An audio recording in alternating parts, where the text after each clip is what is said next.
sebenarnya dua pihak itu sangat menginginkan hal ini, baik itu kubunya Pak Jokowi maupun Egy Sujana. Dan kalau kita lihat dari pernyataan terakhir dari pengacaranya Pak Egy, Ibu Elida Neti, justru kok terungkap bahwa yang menginginkan untuk damai itu ya kubunya Pak Jokowi. Dia bilang begini di salah satu wawancara dengan salah satu kanal itu, dia bilang begini, sebelumnya itu cukup banyak relawan, tokoh-tokoh yang mendekati Bang Egy untuk berdamai dengan Pak Jokowi. Tetapi Bang Egy nggak mau. Bahkan dia disebutkan begini, ada yang menawarkan uang dan proyek, tetapi Bang Egy tetap tidak mau. Pokoknya dia nggak mau ketemu Pak Jokowi. Kemudian ada Darmisal, kemudian juga ada Bu Neti, akhirnya dia mau.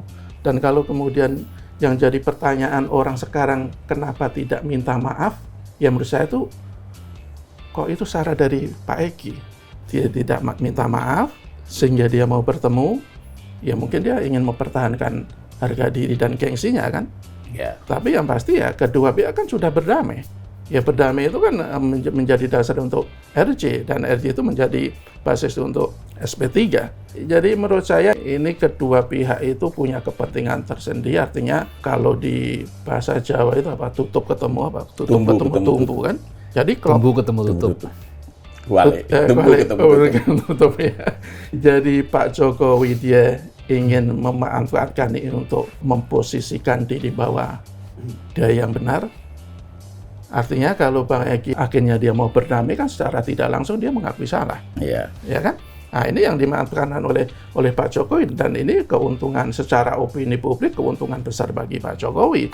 Meskipun dari sisi hukum belum tentu juga, kali nanti kan di pengadilan itu hal seperti ini bisa jadi meringankan, tetapi kan tetap bukti-bukti material yang akan menentukan kan. Jadi keuntungan besar itu bisa dikatakan di atas angin gitu. Bisa di atas angin, iya. Karena secara opini publik kan sekarang sudah berpihak ke Pak Jokowi. Pak Egy Sujana itu termasuk dedengkot yang selama ini sangat keras terhadap Pak Jokowi kan. Lebih duluan, jauh lebih dulu daripada Roy CS. Waktu 4 tahun yang lalu dia sudah menjadi pembelanya Bambang dan Gus Nur, dan sangat keras ketika dia menyerang Pak Jokowi. Kalau kemudian orang sekeras itu, orang seprontal itu akhirnya luluh juga kepada Pak Jokowi, ya akhirnya publik melihat bahwa ya selama ini apa yang dilakukan oleh para penyerang Pak Jokowi itu dalam pihak yang salah.